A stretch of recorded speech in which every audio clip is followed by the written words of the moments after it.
ಈಗಾಗಲೇ ತಾವೇ ಹೇಳಿದಂಥ ರೀತಿಯಲ್ಲಿ ಮುಖ್ಯಮಂತ್ರಿಗಳು SITಗೆ ತನಿಖೆಗೆ ಆದೇಶ ಮಾಡಿದ್ದಾರೆ ಅಂತಕ್ಕಂಥ ಗಮನಿಸಿದ್ದೇನೆ. ನಾನಾಗಲಿ ದೇವೇಗೌಡರಾಗಲಿ ಎಂದೂ ಸಹ ಹೆಣ್ಣುಮಕ್ಕಳ ವಿಷಯದಲ್ಲಿ ಅತ್ಯಂತ ಗೌರವಯುತವಾಗಿ ಅವರ ಕಷ್ಟಗಳಿಗೆ ಯಾರಾದರೂ ಬಂದಾಗ ಅವರ ಕಷ್ಟಗಳನ್ನು ಪರಿಹರಿಸಿ ಕಳಿಸಿರ್ತಕ್ಕಂಥದ್ರಲ್ಲಿ ನಾವಂತೂ ಮಹಿಳೆಯರಿಗೆ ಅತ್ಯಂತ ಹೆಚ್ಚಿನ ಗೌರವ ಕೊಟ್ಟಿರ್ತಕ್ಕಂಥದ್ದು. ಈಗ SIT ತನಿಖೆಗೆ ಆಲ್ರೆಡಿ ಆದೇಶ ಮಾಡಿದ್ದಾರೆ. ಈ ಒಂದು ಹಾಸನದ ಪ್ರಕರಣ ಚುನಾವಣೆ ಸಂದರ್ಭದಲ್ಲಿ ಏನು ಪ್ರಾರಂಭ ಆಗಿದೆ, ತನಿಖೆ ಸಂಪೂರ್ಣವಾಗಿ ಬರಲಿ, ಹೊರಗೆ ವಾಸ್ತವಾಂಶಗಳು ಬರಲಿ. ಈ ನೆಲದ ಕಾನೂನಿನಲ್ಲಿ ಯಾರೇ ತಪ್ಪು ಮಾಡಿದರು ಉಪ್ಪು ತಿಂದವನು ನೀರು ಕುಡಿಲೇಬೇಕು. ನಾವು ಯಾವುದೇ ಕಾರಣಕ್ಕೂ ಯಾವುದಕ್ಕೂ ತಪ್ಪು ಮಾಡಿದಂಥ ವಿಷಯದಲ್ಲಿ ಯಾರಿಗೂ ಕ್ಷಮಿಸ್ತಕ್ಕಂಥದ್ದು ಇಲ್ಲ ಪ್ರಶ್ನೆ. ಅದರಿಂದ ತನಿಖೆಯ ವರದಿ ಸಂಪೂರ್ಣ ಹೊರಗೆ ಬರಲಿ, ಬಂದ ನಂತರ ಮಾತಾಡಿ. ಅಂದರೆ ಪ್ರಜ್ವಲ್ ರೇವಣ್ಣ ಅವರು ತಪ್ಪಿಸ್ಕೊಂಡಿದ್ದಾರೆ, ಅದು ನನಗೆ ಸಂಬಂಧ ಇಲ್ಲ.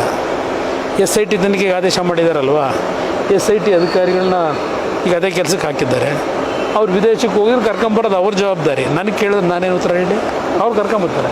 ತಲೆ ಕೆಡಿಸ್ಕೊಬಿಡಿ ಅದಕ್ಕೆಲ್ಲ. ಇವತ್ತು ಮೋದಿಯವರ ರ್ಯಾಲಿ ಇದೆ, ನೀವು ಎಲ್ಲೆಲ್ಲಿ ಹೊಸಪೇಟೆನಲ್ಲಿ ಮೋದಿಯವರ ರ್ಯಾಲಿನಲ್ಲಿ ಭಾಗವಹಿಸ್ತಾ ಇದ್ದೇನೆ.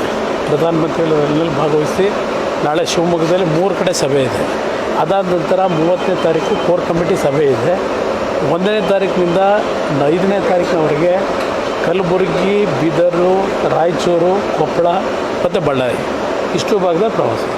ಕಾಂಗ್ರೆಸ್ ಅವರು ಪ್ರತಿಭಟನೆ ಮಾಡ್ತಾ ಇದ್ದಾರೆ, ಯಾವ ಪರಿಹಾರ ವಿಚಾರವಾಗಿ ಇನ್ನೂ ಕೂಡ ಕೇಂದ್ರದಿಂದ ಸರಿಯಾಗಿ ಸಿಕ್ಕಿಲ್ಲ. ನಾನು ನೋಡಿ, ಮುಖ್ಯ ಸರ್ಕಾರ ಕೇಳಿದ್ದೆಷ್ಟು 18,000 ಕೋಟಿ ಅಲ್ಲ. ಫಸ್ಟ್ ಅವ್ರು ಕೇಳಿರೋದು 4,800 ಕೋಟಿ ಇನ್ಪುಟ್ ಸಬ್ಸಿಡಿಯನ್ನು ಆ ಒಂದು NDRF ಆ್ಯಕ್ಟ್ನಲ್ಲಿ ಏನಿದೆ ಅದನ್ನು ಕೊಟ್ಟರೆ ಸಾಕು ಅಂತಕ್ಕಂಥದ್ದೇ ಅವ್ರು ಹೇಳಿರೋದು ಪ್ರಾರಂಭದಲ್ಲಿ. ಈಗ ಅದೇನು 18,000 ಕೇಳಿದ್ದು 14,000 ಕೊರತೆ ಅಂತ ಹೇಳ್ತಿದ್ದಾರೆ. ಇದು ಇವರು ಕೇಂದ್ರ ಸರ್ಕಾರದ ಮೇಲೆ ಪದೇ ಗೂಬೆ ಕೂರಿಸ್ಲಿಕ್ಕೆ ಮಾಡ್ತಾಯಿದ್ದಾರೆ.